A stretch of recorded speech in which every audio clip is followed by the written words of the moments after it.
Hey guys, this is just a practice video. I'm just gonna check it out and see how it works and see from there if I can figure out how to edit video and make a YouTube channel, because the last time I tried to make one on Facebook, there was no sound at all, which was very frustrating to make over a 10-minute video and not have any sound.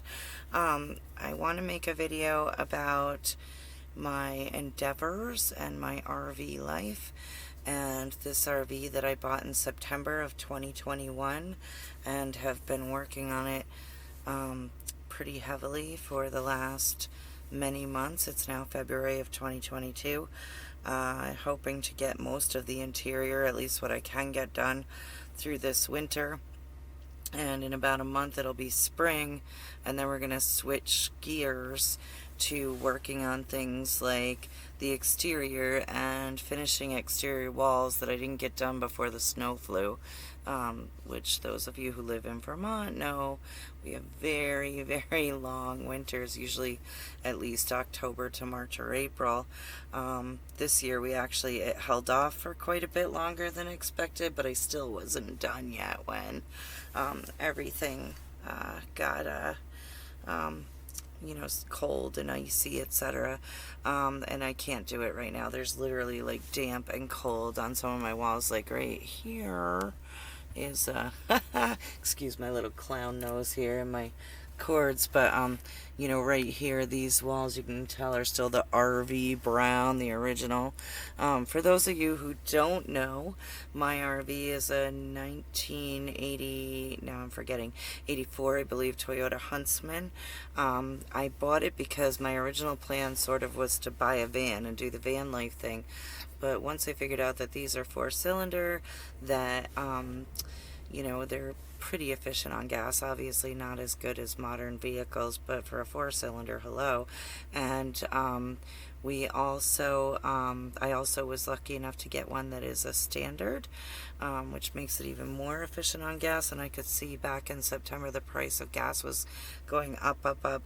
Many years ago when I moved to Vermont, about 21 years ago I think now, I had a van. I had a conversion van, one of those big old 80s vans, and I used to joke that it would cost me $10 back then, when gas was like what, $1 something a gallon, $1.50, $1.90, whatever. It would cost me $10 to go the whatever it is, 5 to 10 miles from Calais to Cabot. And so I knew I couldn't afford a huge heavy van like that to travel if I want to travel quite a bit in a day and so on. But so I wanted something a little bit efficient. I looked up all kinds of stuff like, is there such a thing as hybrid vans, etc. I couldn't really find any, but then I was really getting sucked into the YouTube van life thing, and I saw a couple people with these old Toyotas, and I thought that was a great idea. And just as I thought that very same week, one came available in Vermont for about $1,500, I believe, and I knew that these are selling all over the country for up to $20,000. This one only had, I don't even remember, I've got my little notebook here. I don't think it even has like 80,000 miles on it, or it has like around 80,000 miles. And so to me, oh, here it is, 84 Huntsman, and it was owned by a couple in out near Richmond. And I'm just reading my notes here. I knew that it was going to be much more efficient than buying a big old conversion van or a big RV or something. I've also lived in an RV before for 2 years on our property. Not an RV, but a camper, a pull-behind camper, a Shasta. And I really liked it. Like, I like small spaces. And this is what I was talking about in my video that got lost into the abyss. Let me see, 1984 Toyota Huntsman, the guy called it a Hudson, air ride, runs good, 82,000 miles, sorry, so just over 80,000, and he said everything works, and he was pretty close to right. Everything, almost everything works. There's a few things that I have already changed and will be changing or that don't work. The knob for the oven does not work, which is really frustrating to me because I would like to use it. The air conditioner was so heavy. These old RVs have these big, heavy air conditioners that after time, especially that many years, 40 years, whatever, 30 something years, begin to sink in the roof because they're so huge and heavy, and they're also inefficient. You can only really use them if you're in an RV park, etc., etc., because they're such power hogs. So we ripped that out, and we were having leaking in the ceiling because of that. So we ripped that out and we put in a max air fan. I just need to have it wired up by somebody who knows a little bit more about wiring up something 12 volt than I do or AJ does. Let's see.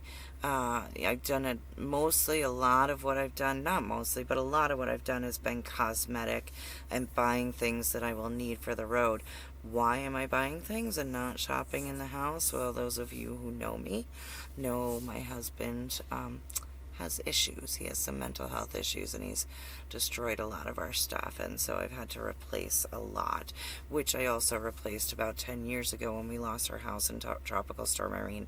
So I feel like I'm going through this the second time in a decade, and it was just the 10-year anniversary of Tropical Storm Irene, but and so that's a lot of why I'm doing what I'm doing. I'm leaving. My Aunt Gail died at 60 last spring in May, and it was a wake-up call that, she died before she ever got to retire. It was a tragic car accident. And so a lot of things just sort of connected in my head. I always said I was going to travel when I retired or when the kids grew up. My youngest son graduated high school about 2 years ago in 2020. So like everything's just sort of coming together and congealing. And it's time. I don't think I will be hitting the road for roughly 2 years. Although I wish it was so much sooner. But there's a lot to do. I have a lot of debt to pay down. I owe on a car. And then that car needs a transmission, so I need to repair that. I need to pay it off, repair it, and then sell it. And I'm going to use that money. It's a really nice Mini Cooper, minus the transmission issue. It's in really beautiful condition.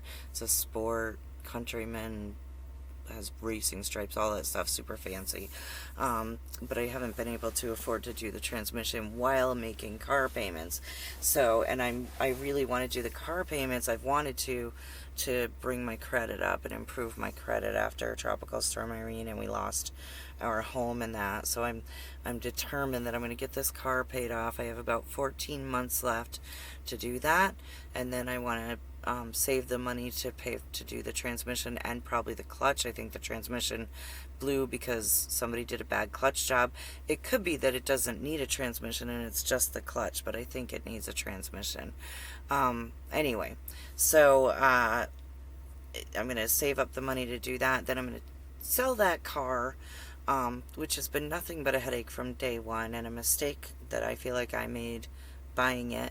I'm going to sell it, and then I'm going to take that money, and if you guys follow Bob and Cheap RV Living, he suggests, and it's very smart, to have like a cushion when you're on the road of $3,000 to $5,000 in case you do ever have a major repair.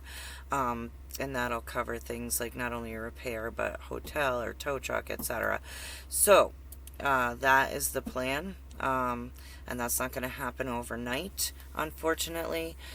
So I'm working on it. I owe some other debt on my land taxes and stuff that I've got to get cleared up from back when I was very, very sick and out of work for a couple of years, and etc. And then the last thing I'm going to be very open and honest about is that over the last year I have been diagnosed with some very serious health conditions myself, including diabetes and COPD and fatty liver disease.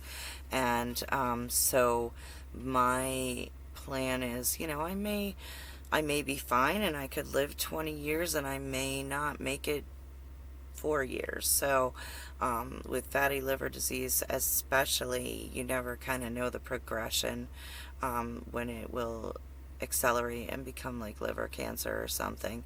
So I'm feeling a little bit rushed that I'm no longer going to wait till I'm, say, 65 or something and retire to travel and see this country. I want to see this country. I want to see the national parks.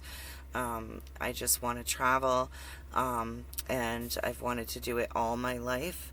And 30 years have gone by of my life of me working, and it is time for me to be, it's my time, it's me time.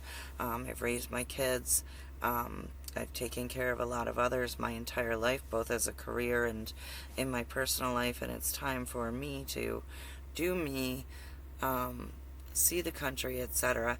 And my plan is in the beginning to do sort of like a partial retirement, like still work like a remote job on the road while traveling and seeing things, etc. I am done working myself to death, as I have much of my life. I've worked up to 120 hours a week. I think that's every hour in the week, by doing a sleep overnights at a local mental health agency. And that's how I bought my first house. And I'm getting older and sicker and tired, and it's time for me to invest some love and care and money into myself. So anyway, I'm just learning all about this video stuff. It's really tough to learn about. I don't know a thing about video editing or anything like that, even how to do a thumbnail on a YouTube video, but I guess I'm going to learn over the next few weeks, and this is just my initial practice video. This is my RV I'm sitting in, my unfinished RV. That's I would say about, the interior is probably about, I would say, 3/4 done, and over the next month I'll have to finish the rest so that I can work on the mechanical stuff, which I'm going to be going through the whole thing, under the hood and underneath, etc. And then the exterior, I decided I want to paint it and stuff. It's not terrible, but it's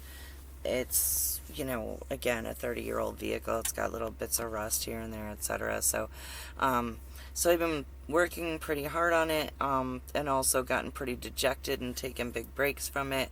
And due to financial strain, I've taken big breaks from it.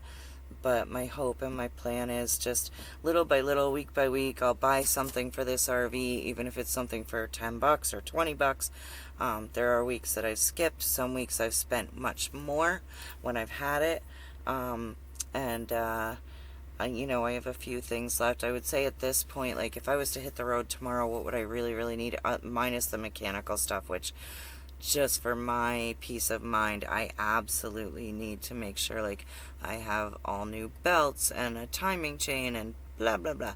Anyway, what I absolutely need right now to hit the road and kind of be independent is probably, I need to finish the roof. The roof is still leaking. Even though we started it again, it snowed and stuff before we could finish it. And then I really want to get like a power block, a power system. My dream one is a Blue Eddy AC200. It's very, very expensive. It's like $1,600. So recently I told myself that I needed to lower my expectations. But there's a reason that I want a really, really high power power block, and that's because I'm on a CPAP machine at night, and I have life or death sleep apnea. I don't have like a little sleep apnea where, a CPAP is optional. I was having trouble for about a year really badly. I was like falling asleep a lot at work, and had to pull over when driving and stuff. And then they did a sleep study on me, and it turned out that the average person they consider severe sleep apnea stops breathing 30 times, I think, an hour, and I was stopping breathing 90 times an hour. And my oxygen was plummeting really, really dangerously low, to the point where when they did the sleep study, they put me on oxygen. So with the CPAP, shockingly, it works so well that I've been down to 1 time an hour of what they call an event or stopping breathing. Sorry about my hands. My husband says, like, if you tied my hands down, I couldn't talk, but whatever. So anyway, so I'm down to 1 time an hour, but I need that CPAP machine. I absolutely cannot be without it. So yeah, so there's another illness I was diagnosed with recently. I've been trying to lose some weight, and I quit smoking last April to try to get some of my health issues under control. I was a 30-year smoker, so I quit, and that was not easy. Now I'm trying to quit the nicotine gum, which is almost equally expensive as the cigarettes. So that's really frustrating that I sort of got hooked on the gum that I didn't even like in the beginning. But, I'm addicted to nicotine. I've been addicted to it since I was in the fetus. My mother was a super heavy smoker. But anyway, so I can't go without certain things. So I quit smoking to try to get my breathing and stuff under control. And I've lost 40 pounds so far, a little more now, about 42, 43 pounds. And I'm going to keep going with that. I hope to lose another probably about 50, 60 pounds. And then I think maybe my diabetes will be well under control, and it will help with things like snoring, because when you have a lot of excessive weight, even around your neck, it's going to push on your trachea and cause worse snoring, obviously. So anyway, so that's that. I hope that this channel is going to be about talking about a lot of things that I love and I'm interested in. Everything from magical practice, ancient magical practices and traditions, shamanism, which I do in quotes because I more study or believe in sort of my origin is Germanic and Nordic, and so I study Nordic shamanism and regular shamanism. I know people out there in the world hear the word shamanism and they think Native American. Native Americans aren't shaman at all. They have medicine men and stuff like that. The shamans are actually, the word shaman just was a descriptor made by some anthropologists of the Sami people in Russia, which very closely interacted with the Nordic people. So that's a huge part of my life and a huge important thing to me. Also herbalism. I'm a mostly self-taught herbalist. I've taken classes here and there, but mostly I've studied and learned on my own. The reason I got into herbalism was when my little boy was little, he developed an allergy to cold medicines.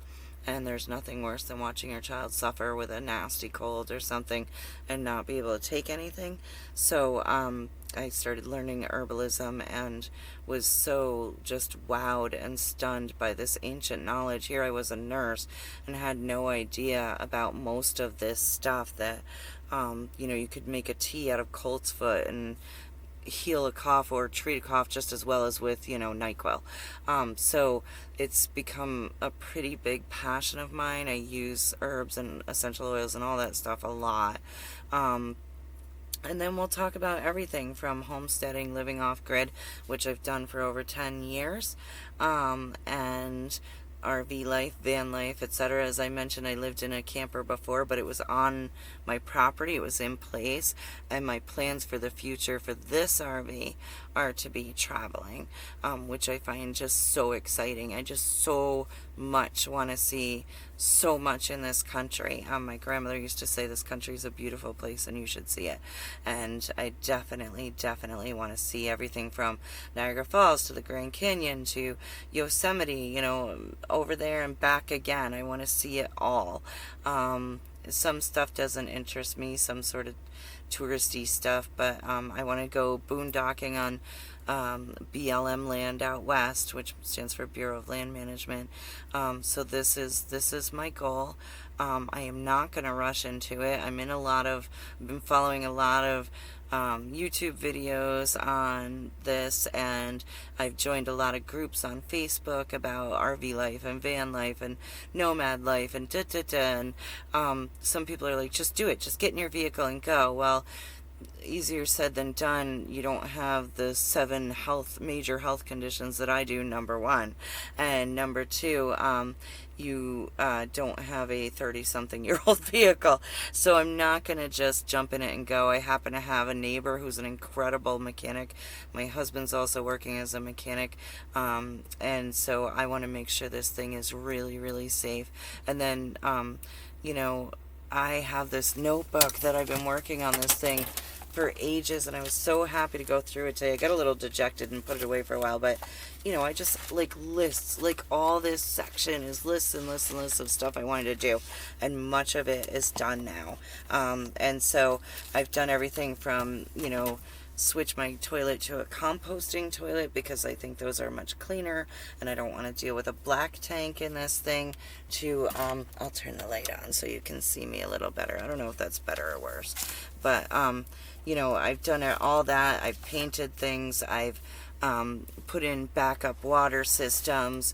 I have multiple ways to shower and wash and etc. So I've done it. Like, I'm so proud going through this list that, oh, I did that. Oh yeah, I did that. Oh yeah, we did that. That's done. And so, like, I even have little drawings of, like, designs, like, I don't know if you can see this is my bed area, there's my bed area. Although recently, just this last week, I decided I was going to sleep in the lower bed, because at my age, which isn't that old, but at my age and with my health conditions, I don't need to be climbing up into a bed area. So I'm working on making this lower area bed, and also, weirdly, my table and my desk, all at once, because I have an issue with my feet swelling up and I need to keep them elevated. And when I was sitting up there, my feet were elevated or whatever, but I was like away from all my stuff, like my just my drinks and my notebook and my computer and my TV and whatever. And so I moved down here. I can keep my feet elevated. I took out the table leg and put in what's called the lagoon table leg. I can move the table. I can make it a desk. I can eat my dinner here, and so forth. So anyway, so that's pretty much my introductory video. Sorry I don't have any makeup on. It's out in the car and it's freezing outside in Vermont. I don't know what it is out there today, 16 or something, I think. Might have gotten up to the 20s, but too cold for me to feel like running out there just to get makeup. And it's also laundry day, so I have a bunch of laundry hanging in here too, my skivvies and stuff. So anyway, that's that. At some point in the future, I'll do a nice tour of this thing and everything we've done. Really just like ripped out a ton of what was here originally. Probably more than I initially thought I would or planned on, but just to make it comfortable for me and workable for me and my disabilities. And a friend of mine is probably going to be at some point in the future buying a van and traveling with me, which is really super exciting to me, because I was pretty nervous about doing this alone. I'm not scared to go alone, but just some things are hard for me sometimes. I've become so disabled over the last few years that, like, hauling out the bag of garbage sometimes is difficult, or hauling out a bag of laundry. And so that's like what I need help with, is like lifting things, etc. And I'll get into all that in the near future. But anyway, so that's that. That's my practice video. Sorry I don't know how to do anything fancy yet, like editing or cropping or thumbnails or music, but this is it so far. So I'm really excited to do this. I hope down the road, maybe not right away, but in the future, I'm going to put up a couple videos a week, and happy to answer any questions for anybody else who has similar plans. All right, talk to you guys later. Bye.